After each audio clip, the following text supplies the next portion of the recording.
Hello friends, welcome to my YouTube channel star Gaurav education. दोस्तों, आज आपका हिंदी का पेपर था क्लास 12th वालों का, ठीक है।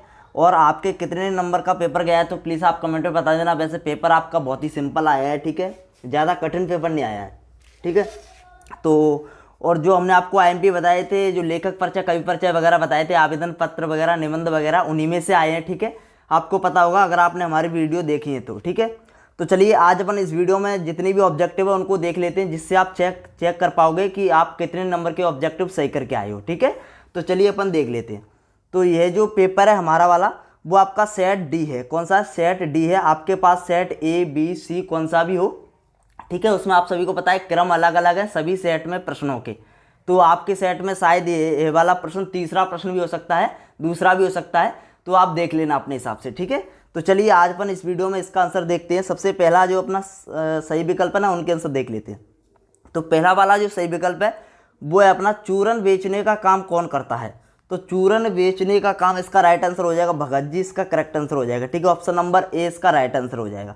नेक्स्ट अपना प्रश्न है, जो सौंदर्यकर मास्टर थे वो कौन सा विषय पढ़ाते थे। तो इसका राइट आंसर हो जाएगा मराठी, ठीक है। इसका करेक्ट आंसर हो जाएगा मराठी विषय पढ़ाते थे, ठीक है। अगर आपने मराठी करा है तो सही है। यहाँ पर आप देखिए, मुझे भी किताब चाहिए, इसमें जो है निपात शब्द क्या है, ठीक है। तो निपात शब्द आपको पता हो क्या होता है। निपात शब्द ऐसा वर्ड होता है, मतलब एक जोर देने के लिए वर्ड यूज किया जाता है, ठीक है। तो किसी वाक्य में मतलब जो वर्ड एक ऐसा शब्द होता है जिसको मतलब जोर दिया जाता है किसी बात को कहने में। तो इसमें मुझे भी इसका मतलब राइट आंसर हो सकता है। इस भी इसका करेक्ट आंसर है, ठीक है। ऑप्शन नंबर बी इसका राइट आंसर हो जाएगा, ठीक है। इसका निपात शब्द इसमें होगा भी, ठीक है। चलिए अगला है अपना, भारत में पहला छापखाना गोवा में कब खुला, ठीक है।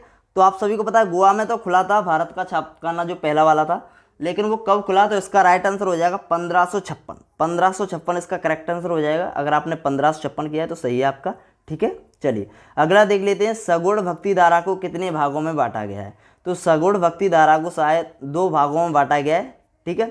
2 भागों में बांटा गया है, इसको आप देख लेना एक बार, ठीक है। चलिए यहाँ पर आप देखते हैं, अगला है अपना, जहाँ अर्थ से काव्य की शोभा बढ़ती है वहाँ अर्थालंकार होता है। इसका राइट आंसर हो जाएगा ऑप्शन नंबर बी। अगर आपने इस प्रकार किए हैं तो आपके सभी सही विकल्प सही हैं। अब देख लेते हैं अपन रिक्त स्थान। तो पहला वाला अपना रिक्त स्थान है, हिंदी में नेट पत्रकारिता की शुरुआत डॉट डॉट के साथ हुई थी। तो वेब दुनिया इसका राइट आंसर हो जाएगा। अगला अपना, कवि जग जीवन का भार लिए फिरता है। ये आपका पहला ही पार्ट का है, ठीक है। पहली ही शायद पद है ये हरिवंश राय बच्चन का। तो कवि जग जीवन का क्या लिए फिरता है, भार लिए फिरता है, इसका राइट आंसर हो जाएगा। नेक्स्ट अपना, जहाँ उपमेय को उपमान से श्रेष्ठ बताया जाए वहाँ व्यतिरेक अलंकार होता है। इसका राइट आंसर हो जाएगा व्यतिरेक अलंकार, ठीक है। अगला है, मुक्तिबोध उपन्यास के रचनाकार है। तो मुक्तिबोध उपन्यास के रचनाकार आपके जैनेन्द्र कुमार है। कौन है? जैनेन्द्र कुमार, ठीक है। रचना के आधार पर वाक्यों को मुख्यतः कितने भागों में बांटा गया है। तो रचना के आधार पर वाक्य को आपको 3 भागों में बांटा गया है, ठीक है। सरल वाक्य हो गया, संयुक्त वाक्य हो गया, मिश्रित वाक्य हो गया, ठीक है। और अर्थ के आधार पर आपके 8 प्रकार के वाक्य हैं। तो रचना के आधार पर पूछा है तो 3 भाग हो गए, ठीक है। अगला अपना नेक्स्ट वाला प्रश्न है, आनंद यादव का मन डॉट डॉट जाने के लिए तड़पता था। तो इसका राइट आंसर हो जाएगा पाठशाला। पाठशाला इसका करेक्ट आंसर हो जाएगा, ठीक है। चलिए अब देखते हैं नेक्स्ट अपना प्रश्न, सत्य सत्य का चयन कीजिए।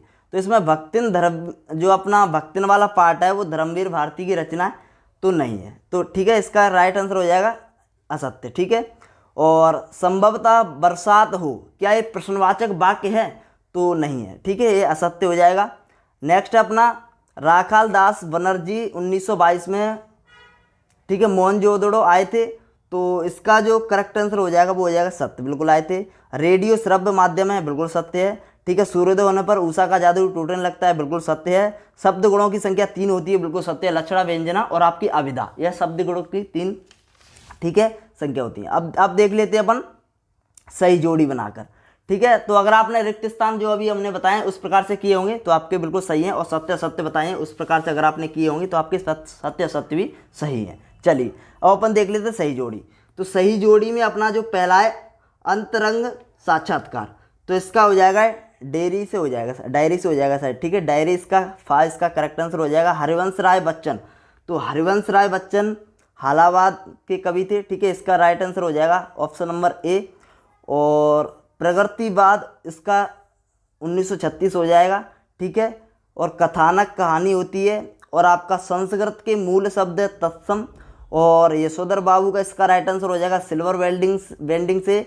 और यशोधरा का आपका राइट आंसर हो सकता है, इसको आप एक बार चेक कर लेना, वैसे इसका राइट आंसर वो खंड का से भी अपन रख सकते हैं, ठीक है। तो इसको आप एक बार चेक कर लेना, ठीक है, इस वाले प्रश्न को। अगर आपको गलत लगता है किसी बुक में आप देख लेना, ठीक है। अगर आपको गलत लगता है तो प्लीज़ कमेंट में आप जरूर बता देना, ठीक है। इसका वैसे सही जोड़ी यही है, ठीक है। अगर आपने इस प्रकार से मिलाई है तो आपके 7 नंबर सही जोड़ी की पक्के हैं यहाँ से। चलिए अब अपन देख लेते हैं एक वाक्य में उत्तर। तो पहला वाला जो अपना है, पहलवान लुट्टन सिंह के कितने पुत्र थे? तो पहलवान लुट्टन सिंह के 2 पुत्र थे, ठीक है। कितने थे? 2। अगला है अपना बाल बाल बचना, यानी अपन कहते हैं ना बाल बाल बच गए, तो इस मुहावरे का अर्थ क्या है? इस मुहावरे का अर्थ है मुसीबत से बचना।